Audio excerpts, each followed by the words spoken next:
The first of the three spirits. When Scrooge awoke, it was so dark that looking out of bed he could scarcely distinguish the transparent window from the opaque walls of his chamber. He was endeavouring to pierce the darkness with his ferret eyes when the chime of a neighbouring church struck the 4 quarters. So he listened for the hour. To his great astonishment, the heavy bell went on from 6 to 7, and then from 7 to 8, and regularly up to 12, then stopped. 12! It was past 2 when he went to bed. The clock was wrong. An icicle must have got into the works. 12! He touched the spring of his repeater to correct this most preposterous clock. Its rapid little pulse beat 12 and stopped. "Why, it isn't possible," said Scrooge, "that I can have slept through a whole day and far into another night.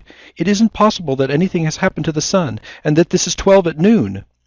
The idea being an alarming one, he scrambled out of bed and groped his way to the window. He was obliged to rub the frost off with the sleeve of his dressing-gown before he could see anything, and could see then very little.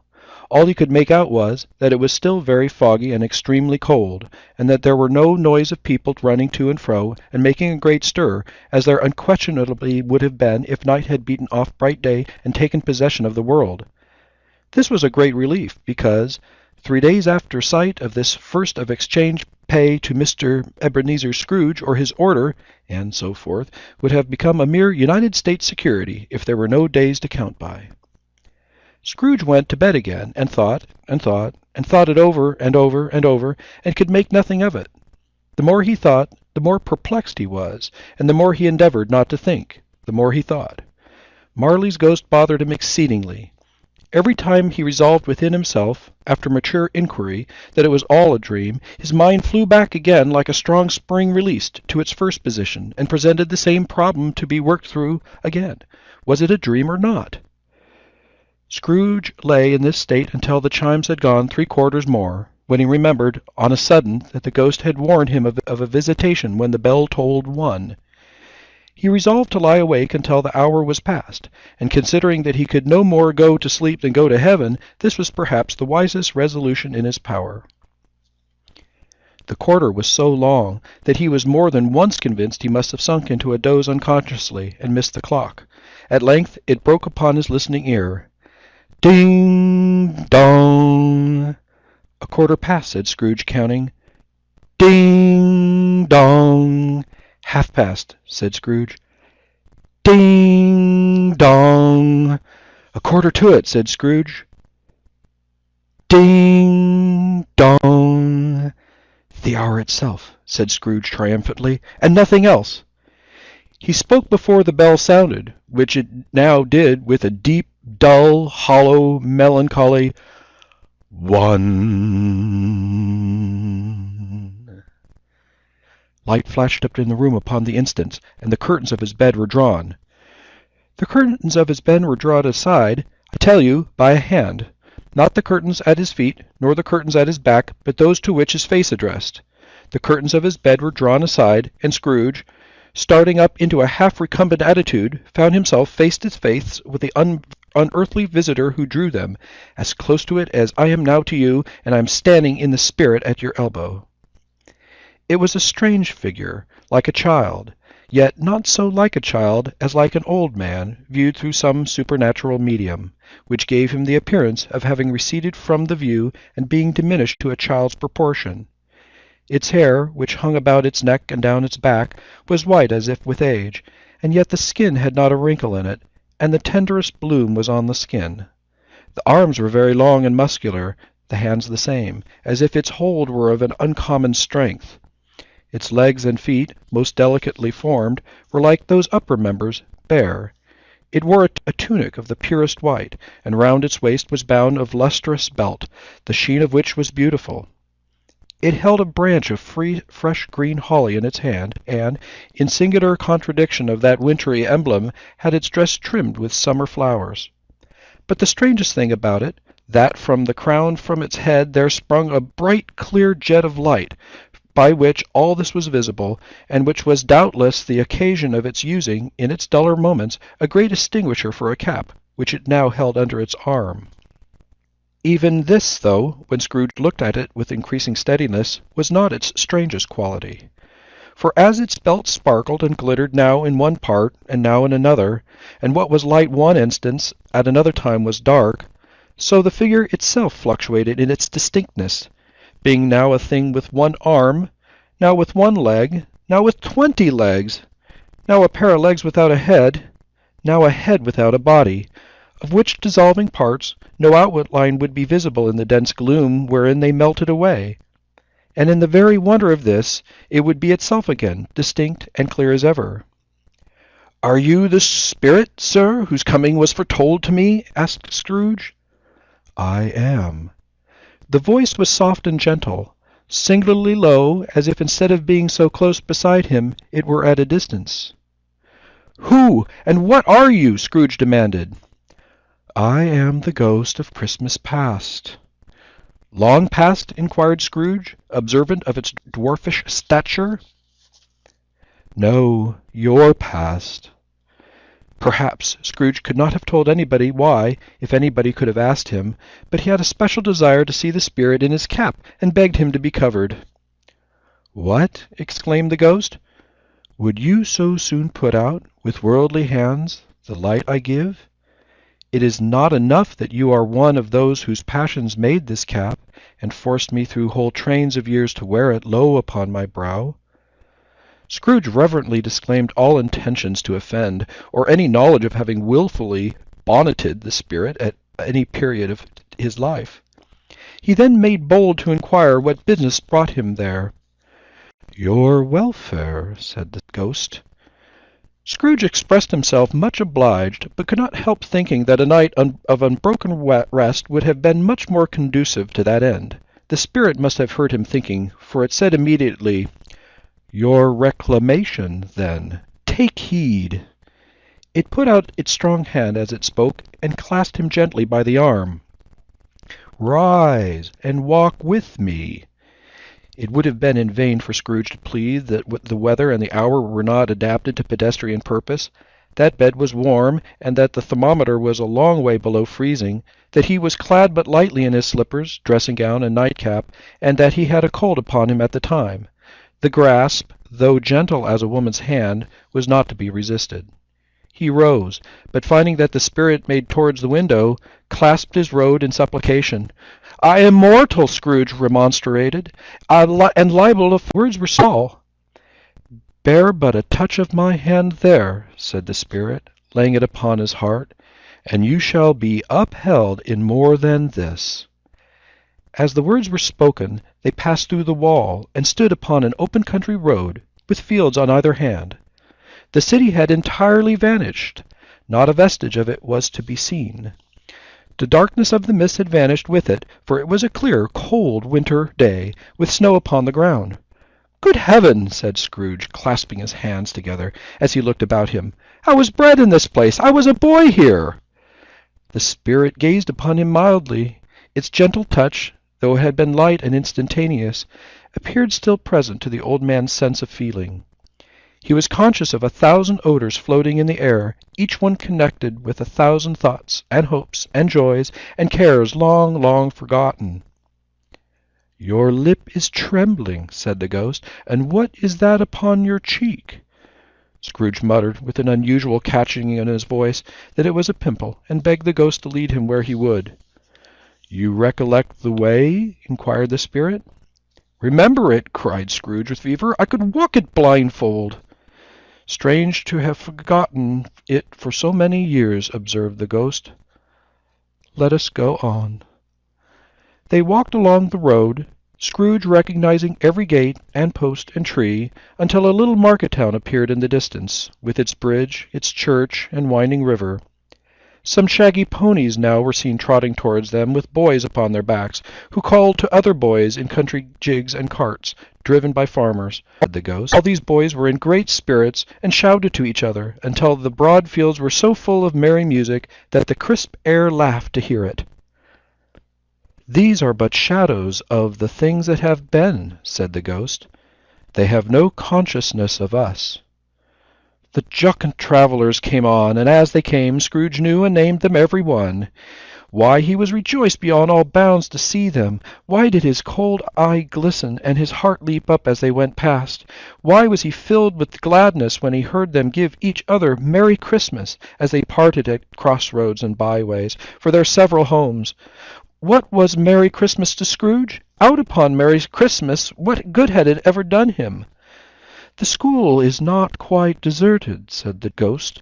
"A solitary child, neglected by his friends, is still there." Scrooge said he knew it, and he sobbed. They left the high road by a well-remembered lane, and soon approached a mansion of dull red brick, and with a little weathercock-surmounted cupola on the roof, and a bell hanging on it. It was a large house, but one of broken fortunes, for the spacious offices were little used, their walls were damp and mossy, their windows broken, and their gates decayed. Fowls clucked and strutted in the stables, and the coach-houses and sheds were overrun with grass. Nor was it more retentive of its ancient state within, for entering the dreary hall and glancing through the open doors of many rooms, they found them poorly furnished, cold, and vast. There was an earthly savour in the air, a chilly bareness in the place, which associated itself somehow with too much getting up by candlelight and not to eat. They went, the ghost and Scrooge, across the hall to a door at the back of the house. It opened before them, and disclosed a long, bare, melancholy room, made bare still by lines of plain deal forms and desks. At one of these a lonely boy was reading near a feeble fire, and Scrooge sat down upon a form, and wept to see his poor forgotten self as he used to be. Not a latent echo in the house, not a squeak and scuffle from the mice behind the panelling, not a drip from the half-thawed waterspout in the dull yard beyond, not a sigh among the leafless boughs of one despondent poplar, not the idle swinging of an empty storehouse door, no, not a clicking in the fire, but fell upon the heart of Scrooge with softening influence, and gave a freer passage to his tears. The spirit touched him on the arm, and pointed to his young self, intent upon his reading. Suddenly a man, in foreign garments, wonderfully real and distinct to look at, stood outside the window, with an axe stuck in his belt, and leading an ass laden with wood by the bridle. "Why, it's Ali Baba!" Scrooge exclaimed in ecstasy. "It's dear old honest Ali Baba! Yes, yes, I know! One Christmas time, when yonder solitary child was left here all alone, he did come, for the first time, just like that. Poor boy! And Valentine," said Scrooge, "and his wild brother, Orson, there they go. And what's his name, who put down in his drawers, asleep at the gate of Damascus, don't you see him? And the Sultan's groom, turned upside down by the genie. There he is upon his head. Serve him right. I'm glad of it. What business had he to be married to the princess?" To hear Scrooge expending all the earnestness of his nature on such subjects, in a most extraordinary voice between laughing and crying, and to see his heightened and excited face, would have been a surprise to his business friends in the city indeed. "There's the parrot!" cried Scrooge. "Green body and yellow tail, with a thing like lettuce growing out of the top of his head. There it is! Poor Robinson Crusoe, he called him, when he came home again after sailing around the island. Poor Robinson Crusoe! Where have you been, Robinson Crusoe?" The man thought he was dreaming, but he wasn't. It was a parrot, you know. There goes Friday, running for his life to the little creek. Wah! Whoof! Whoa! Then, with a rapidity of transition very foreign to his usual character, he said, in a pity for his former self, "Poor boy," and cried again.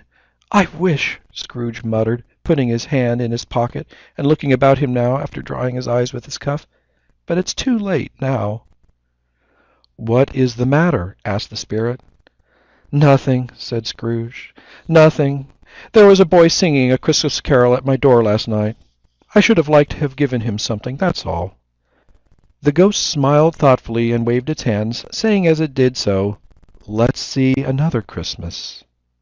Scrooge's former self grew larger at the words, and the room became a little darker and more dirty. The panels shrunk, the windows cracked, fragments of plaster fell out of the ceiling, and the naked laths were shown instead. But how all this was brought about, Scrooge knew no more than you do. He only knew that it was quite correct, that everything had happened so, that there he was, alone again, when all the other boys had gone home for the jolly holidays. He was not reading now, but walking up and down despairingly.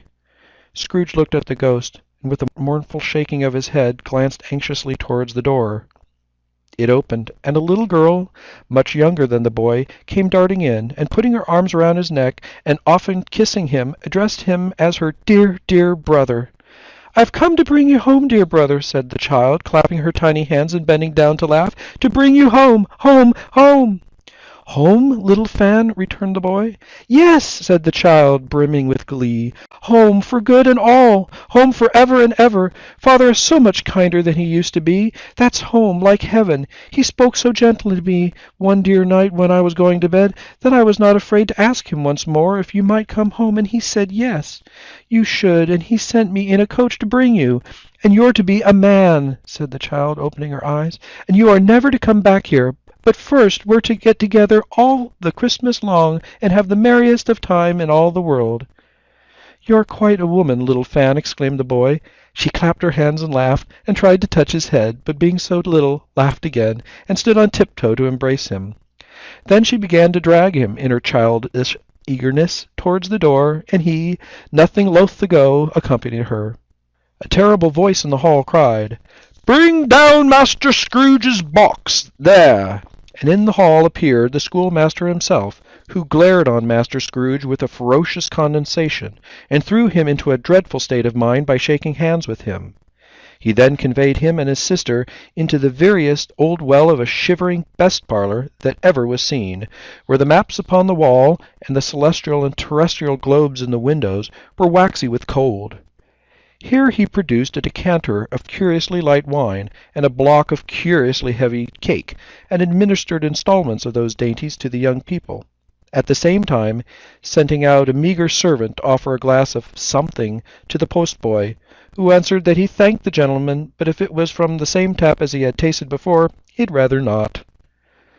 Master Scrooge's trunk being by this time tied on top of the old chaise, the children bade the schoolmaster good-bye right willingly, and getting into it, drove gaily down the garden sweep, the quick wheels dashing the hoar-frost and snow from off the dark leaves of the evergreen like spray. "Always a delicate creature, whom a breath might have withered," said the ghost. "But she had a large heart." "So she had," cried Scrooge. "You're right.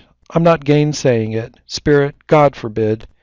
"She died a woman," said the ghost, "and had, as I think, children." "One child," returned Scrooge. "True," said the ghost. "Your nephew."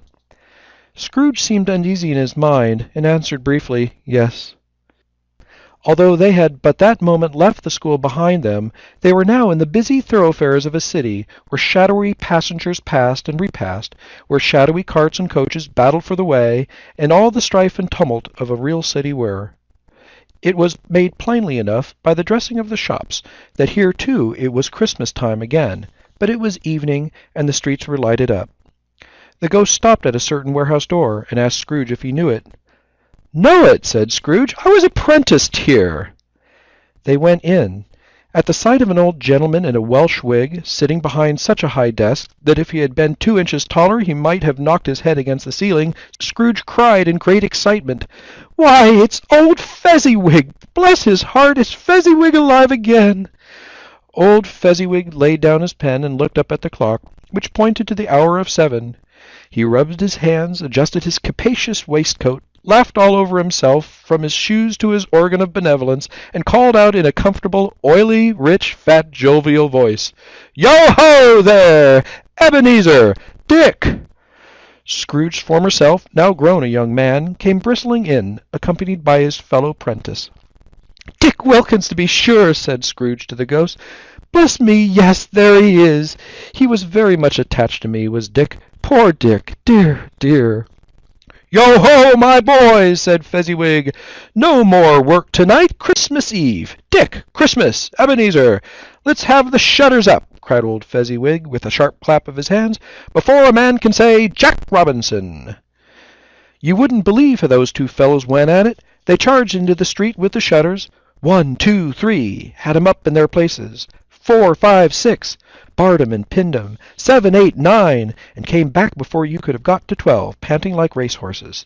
"Hi-li-ho!" cried old Fezziwig, stepping down from the high desk with wonderful agility. "Clear way, my lads, and let's have lots of room here. Hi-li-ho, Dick, Ebenezer!" Clear away! There was nothing they wouldn't have cleared away, or couldn't have cleared away, with old Fezziwig looking on. It was done in a minute. Every movable was packed off as if it were dismissed from public life for evermore. The floor was swept and watered. The lamps were trimmed. Fuel was heaped upon the fire, and the warehouse was as snug and warm and dry and bright a ballroom as you would desire to see upon a winter's night. In came a fiddler with a music-book, and went up to the lofty desk, and made an orchestra of it, and tuned like 50 stomach-aches. In came Mrs. Fezziwig, one vast substantial smile. In came the 3 Miss Fezziwigs, beaming and lovable. In came the 6 young followers whose hearts they broke. In came all the young men and women employed in the business. In came the housemaid, with her cousin, the baker. In came the cook, with her brother's particular friend, the milkman. In came the boy from over the way, who was suspected of not having board enough from his master, trying to hide himself behind the girl from next door but one, who was proved to have had her ears pulled by her mistress. In they all came, one after another, some shyly, some boldly, some gracefully, some awkwardly, some pushing, some pulling. In they all came, anyhow and every way. Away they all went, 20 couples at once, hand half round, and back again the other way, down the middle and up again, round and round in various stages of affectionate groping, all top couple always, turning up in the wrong place, new top couple starting off again, as soon as they got there, all top couples at last, and not a bottom one to help them.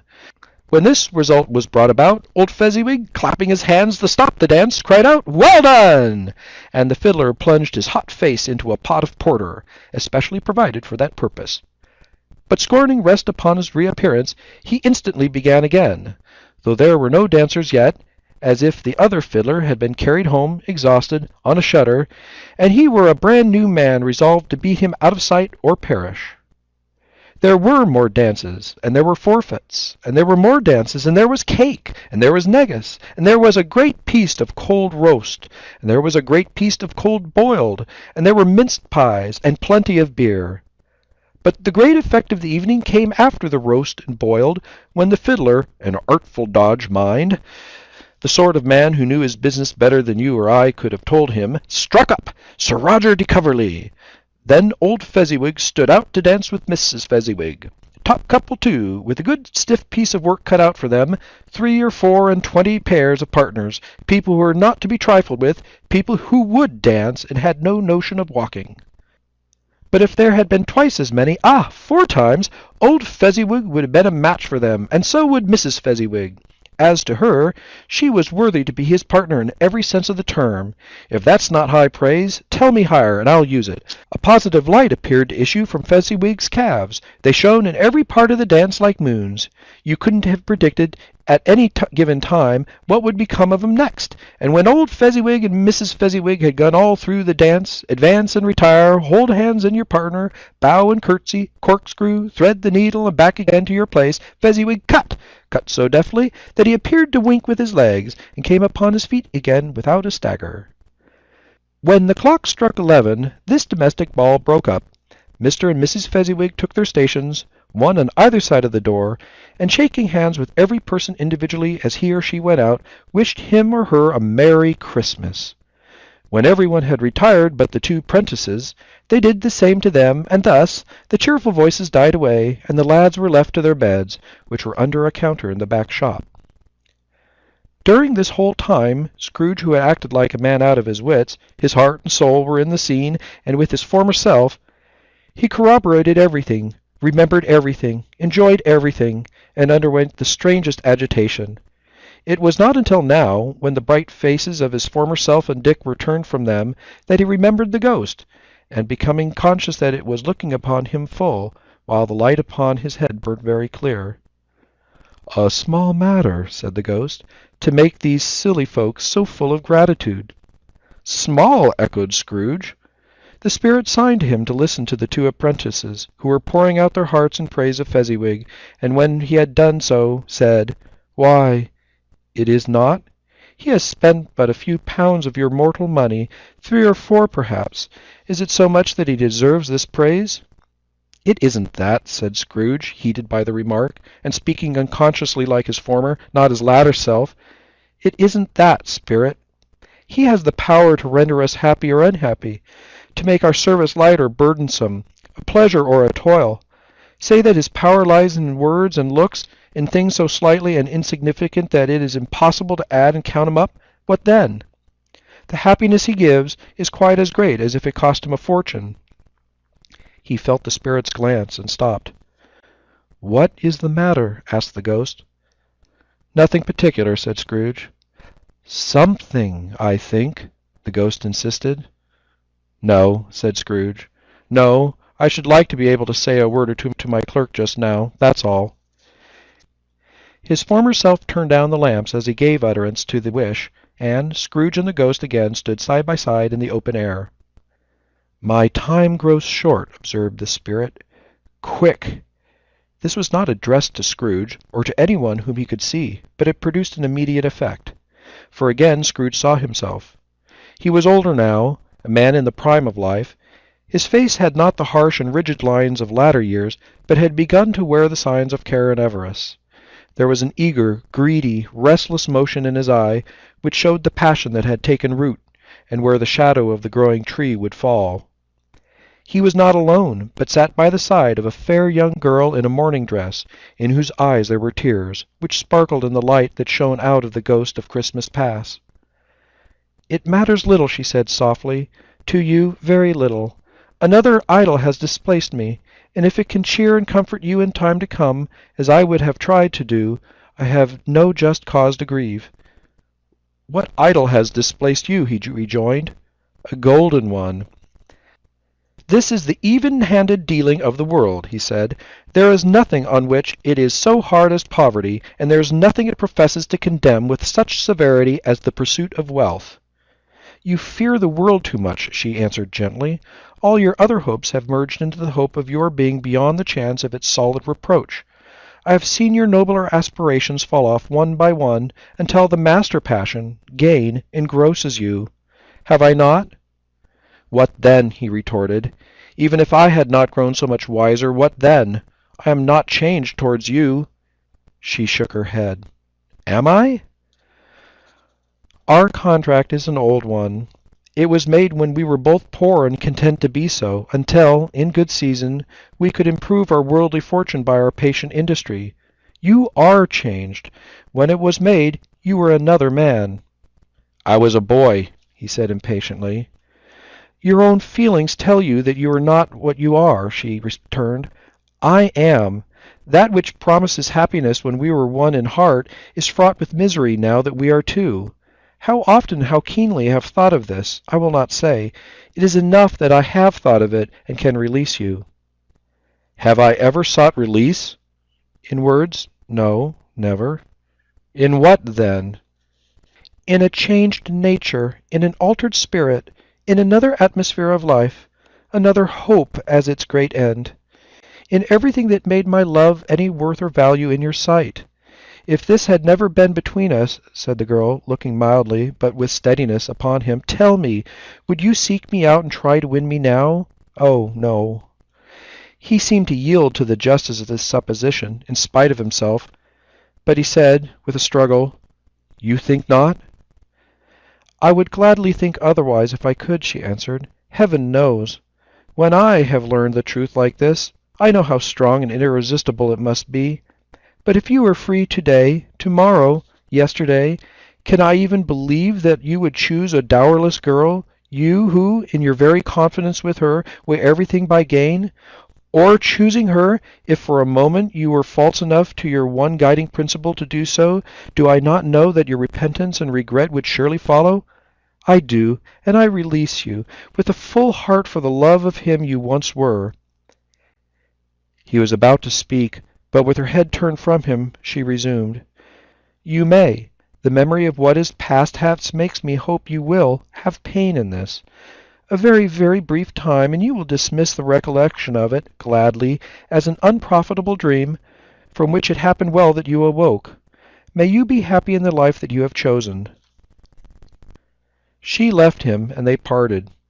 "Spirit!" said Scrooge, "show me no more. Conduct me home. Why do you delight to torture me?" "One shadow more!" exclaimed the ghost. "No more!" cried Scrooge. "No more! I don't wish to see it! Show me no more!" But the relentless ghost pinioned him in both his arms, and forced him to observe what happened next. They were in another scene and place, a room, not very large or handsome, but full of comfort.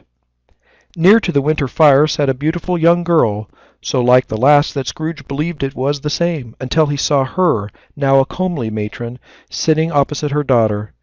The noise in this room was perfectly tumultuous, for there were more children there than Scrooge in his agitated state of mind could count, and, unlike the celebrated herd in the poem, they were not 40 children conducting themselves like one, but every child was conducting itself like 40. What would I have not given to be one of them? Though I never could have been so rude. No, no. I wouldn't for the wealth of all the world have crushed that braided hair, and torn it down, and for the precious little shoe I wouldn't have plucked it off, God bless my soul, to save my life. As to measuring her waist in sport, as they did, bold young brood, I couldn't have done it. I should have expected my arm to have grown round it for a punishment, and never have come straight again. And yet I should have dearly liked, I own, to have touched her lips, to have questioned her, that she might have opened them, to have looked upon the lashes of her downcast eyes, and never raised a blush, to have let loose waves of hair, an inch of which would have been keepsake beyond price. In short, I would have liked, I do confess, to have the lightest license of a child, and yet have been man enough to know its value. But now a knocking at the door was heard, and such a rush immediately ensued that she, with laughing face and plundered dress, was borne towards it, the centre of a flushed and boisterous group, just in time to greet the father, who came home attended by a man laden with Christmas toys and presents. Then the shouting and the struggling, and the onslaught that was made on the defenceless porter, the scaling him, with chairs for ladders, to dive into his pockets, despoil him of brown paper parcels, hold on tight by his cravat, held him around the neck, pommeled his back, and kicked his legs in irrepressible affection, the shouts of wonder and delight with which the development of every package was received, the terrible announcement that the baby had been taken in the act of putting a doll's frying-pan into his mouth, and was more than suspected of having swallowed a fictitious turkey glued on a wooden platter, the immense relief of finding this a false alarm, the joy and gratitude and ecstasy, they were all indescribable alike. It was enough that by degree the children and their emotion got up out of the parlor, and one by one, stair at a time, up to the top of the house, where they went to bed, and so subsided. And now Scrooge looked on more attentively than ever, when the master of the house, having his daughter leaning fondly on him, sat down with her and her mother at his own fireside, and when he thought that such another creature, quite as graceful and as full of promise, might have called him father, and been a springtime in the haggard winter of his life, his sight grew very dim indeed. "Belle," said the husband, turning to his wife with a smile, "I saw an old friend of yours this afternoon." "Who was it?" "Guess." "How can I? Tut, I don't know," she added in the same breath, laughing as he laughed. "Mr. Scrooge!" "Mr. Scrooge it was! I passed his office window, and as it was not shut up, and he had a candle inside, I could scarcely help seeing him. His partner lie upon the point of death, I hear, and there he sat alone, quite alone in the world, I do believe."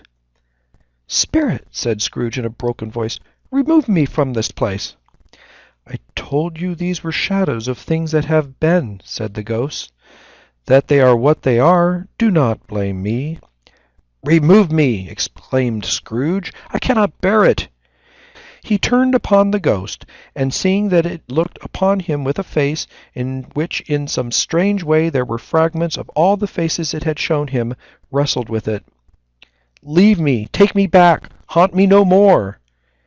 In the struggle, if that can be called a struggle in which the ghost, with no visible resistance on its own part, was undisturbed by any effort of its adversary, Scrooge observed that its light was burning high and bright, and dimly connected that with its influence over him. He seized the extinguisher cap, and by a sudden action pressed it down upon its head. The spirit dropped beneath it, so that the extinguisher covered its whole form. But though Scrooge pressed it down with all his force, he could not hide the light which streamed from under it, in an unbroken flood upon the ground. He was conscious of being exhausted, and overcome by an irresistible drowsiness, and, further, of being in his own bedroom. He gave the cat a parting squeeze in which his hand relaxed, and had barely time to reel to bed before he sank into a heavy sleep.